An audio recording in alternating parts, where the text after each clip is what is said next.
জেনির গায়ে শুধু একটু তরকারি পড়ে গেছে, আর ওই গরম তরকারি সব তের পায়ের উপরে ঢেলে দেয় আর বলে, এই নবাব জাতি, তোর মা কি এইগুলো সাফ করবে? তাদের ছাপ করে। তোর মরা মা তো আর কোনো কিছু শিক্ষাই দিইনি, সব শিক্ষা আমার মাকেই দিতে হয়েছে তোর। আমার মা শিক্ষাই দিতে দিতে তোকে মাথায় তুলে ফেলেছে, বুঝতে পেরেছি। দুধ কলা দিয়ে কাল সব পুষেছে আমার বাবা। আমি যদি হতাম আমার মায়ের জায়গায় তোকে গলা টিপিয়ে মেরে ফেলতাম। তেইশ চুপচাপ সেসব কাজ করে রুমে যেয়ে বসে আর ভাবে, আমার জীবনটা এরকম কেন। আর জেনে ভাবে, জমিটা রেজিস্ট্রি করে নিলে তোকে বিদায় করবো এই বাসা থেকে। জেনে আরো ভাবে, একে অপমান করবো কি করে।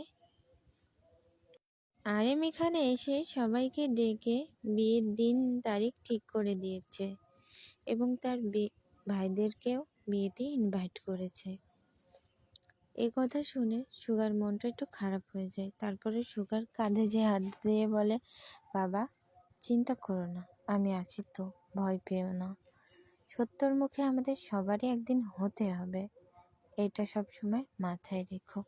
তোমার এ বাবা তো তোমার পাশে সব সময় আছে, ভয় পেও না। সময় চলমান, সময় কারোর জন্য থেমে থাকে না। দেখতে দেখতে 2 সপ্তাহ কেটে গেছে। তের আজ জন্মদিন। তের মনটাও প্রচুর খারাপ। তের মায়ের আজ মৃত্যুবার্ষিকী ছিল। রোজ একটা কাগজ নিয়ে এসে তের সামনে রেখে বলে, সাইন কর। তে সাইন কিছুতেই করবে না। ওকে অনেক মারধর করে বলে, সাইন কর। তখন তে সাইন করে দেয়। তের সাইন করা দেখে বিশ্বজয়ের হাসি দেয় রোজ এবং বলে, আমাদের কাজ শেষ। জেনি বলে, ওই কায়ে নামের এক ছেলের সাথে যে বিয়ে ঠিক করা হয়েছে, বিয়ে না, বেচে দেওয়া হয়েছে, এটা তো ভুলে গেছো মা? 3 বিলিয়ন টাকা দিয়ে বেচে দিয়েছ। ঠিক আছে, কাল যে ওকে নিতে আসবে রাতে, এটা মাথায় রেখো। আর হ্যাঁ, কালকে যে বিয়ে খেতে যেতে হবে, এটা মাথায় রেখো। কাল ওই চাচাতো ভাইয়ের বিয়ে খেতে যে চাচাতো ভাইকে ফাঁসিয়ে আসবো। তে ভি আর কুকি, সুগা এবং জিমিল ঘুরতে আসে। এটা হলো পাহাড়ি অঞ্চল। পাহাড়ি অঞ্চলদের পাশে হলো তেদের মানে সুগার বাবাদের বাসা। এটা মাথায় আসতে ওর মনটা খারাপ হয়ে যায়। গাড়ি ব্যাক করতে জিমিল বলে ওঠে, আর একটু গেলে ভালো হতো না? কেমনি যাচ্ছে দূরে, জঙ্গলটা বাড়ছে। ওদের মনে মনে একটু ভয় হচ্ছে, তারপরেও সাহস সঞ্চয় করে ওরা গাড়ি ড্রাইভ করতেছে। গাড়িতে মোটে 6টা সিট, কিন্তু ওরা মোটে 4 জন। এদিকে চেষ্টা করছে পালানোর। ও খুব কষ্ট করে দৌড়ানো শুরু করে। কায়ের লোক ওর পেছনে। ও দৌড়াতে দৌড়াতে সামনেই জঙ্গল দেখতে পায়। নিজের পরোয়া না করে, নিজের সম্মানের কথা চিন্তা করে ও জঙ্গলের দিক দৌড়ানো শুরু করে। ওর দৌড়ানোটা এতটাই দ্রুত ছিল যে পায়ে কাঁটা ফুটলেও ও থামছে না। ও দৌড়াচ্ছে। ওর সম্মানটা যে আগে। এতদিন ওর সৎমা যে কাজের কারণে রেখে দিয়েছে, ও বুঝতে পেরেছে জমিটা রেজিস্ট্রি করে নেওয়া হয়েছে, লিখে নেওয়া হয়েছে, আর ওকে বেচে দেওয়া হয়েছে। এটা ভাবতে ভাবতে ও দৌড়াচ্ছে। ওর দৌড়ানো থামছে না। এদিকে জঙ্গল আরো ঘন হচ্ছে। ওরা অত পাহাড়ি অঞ্চলে উঠতে পারেনি বলে নিচে গড়িয়ে পড়ে গেছে। তারপরেও তে পিছন দিকে তাকাচ্ছে আর দৌড়াচ্ছে। দৌড়াতে দৌড়াতে যে ও কখন গাড়ির সামনে চলে এসছে এটাই বুঝতে পারিনি। অ্যাক্সিডেন্ট হয়ে গেছে তে ওখানে পড়ে রয়েছে আর মনে মনে ভাবছে যে, ভাই বোন আমি আসছি, তোমাদের কাছে আমি আসছি। আম্মু ক্ষমা করে দিও, আমি নাকি তোমার খুনি। আজ না দেখো আমি রয়েছি এখানে পড়ে, আমার পাশে কেউ কান্নার লোকও নেই। জাঙ্গকজি স্তব্ধ হয়ে গেছে। গাড়ির সামনে কে চলে এসছে। এদিকে জিমিন তো ভয় জ্বালাই কাঁপাকাঁপি শুরু করে দিয়েছে যে গাড়ির সামনে ভূত পড়েছে। কিন্তু জিমিল বলছে, ভূত ভূত অ্যাক্সিডেন্ট হয়ে গেল না তো, আমাদের ঘাড় মুটকিয়ে দেবে, প্লিজ কেউ বাইরে যেও না। কিন্তু সুগার তো ছটফট বেড়ে যাচ্ছে। কে গাড়ির সামনে পড়লো, সেই তো ড্রাইভ করতেছে। ওর মনে হচ্ছে ওর জীবন থেকে কেউ কলিজা কেড়ে নিয়েছে। ও জোর করে বাইরে বেরোনোর চেষ্টা করলে জিমিল তাকে বাধা দেয়। এদিকে ভি বলে, ভাই বাইরে যাওয়ার প্রয়োজন নাই, যদি ভূত থাকে। সোগার হাত ধরে জিমিল বসে রয়েছে। সোগাকে ছাড়ছে না মোটেও, মনে করছে গাড়ির সামনে ভূত চাপা পড়েছে।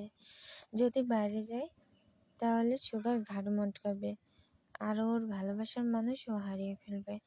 এটা ভেবেই ও ছাড়ছে না। কিন্তু সোগার যে আর এখানে তস হয়েছে না, মনে হচ্ছে কেউ ওর হৃৎপিণ্ড জান সহকারে কবজ করছে। ও ছটফট বেগতিক জিমিলকে ধাক্কা দিয়ে ও গাড়ি থেকে বাইরে বেরিয়ে যায়। কাঁপা কাঁপা পায়ে সামনে এগিয়ে যায়। এগিয়ে যে গাড়ির আলোতে অত কিছু ভালো দেখা যাচ্ছে না, এটা মনে করেই নিজের পকেটের থেকে ফোনটা বের করলো সোগা।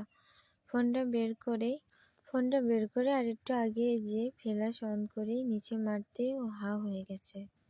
ওর হাতের থেকে ফোনটা পড়ে গেছে আর ও ওখানেই বসে পড়েছে। এদিকে জিমিলরা তো ভয়ে একটুখানি হয়ে গেছে, জাঙ্গুকও হতভম্ব হয়ে গেছে। কি কারণে সোগা ওখানে বসে পড়লো? ভূত আবার ওকে ঘাড় মটকালো না তো? এই ভেবে ওরা ভয় জেলায় নামছে না।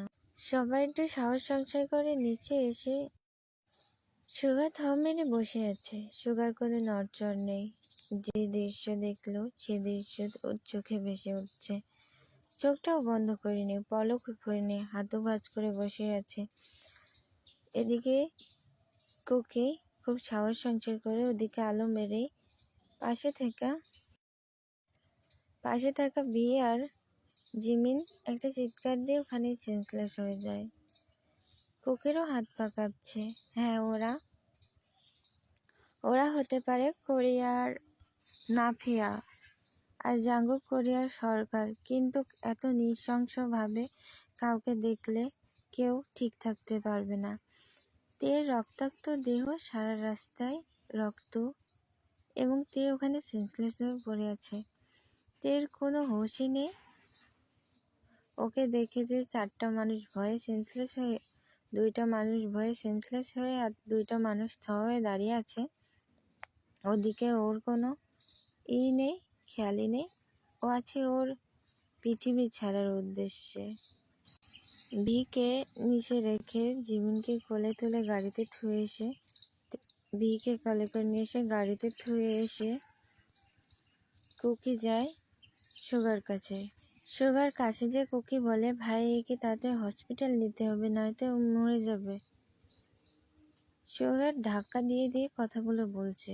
তখন হুঁশ ফিরে বলে, ভাই হসপিটাল কোন দিকে? কোথায় হসপিটাল? হসপিটালে কি হয়?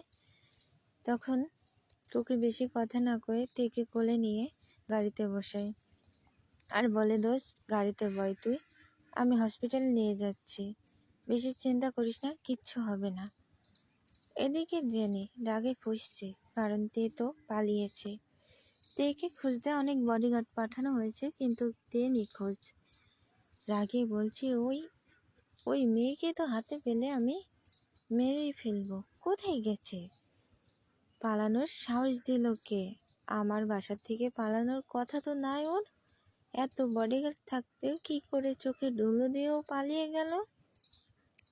খুঁজে বের করো ওকে না পেলে তোমাদের সব কয়টার আমি মেরেই ফেলবো। এদিকে কুকি জোরে গায়েব করে হসপিটালে যায়।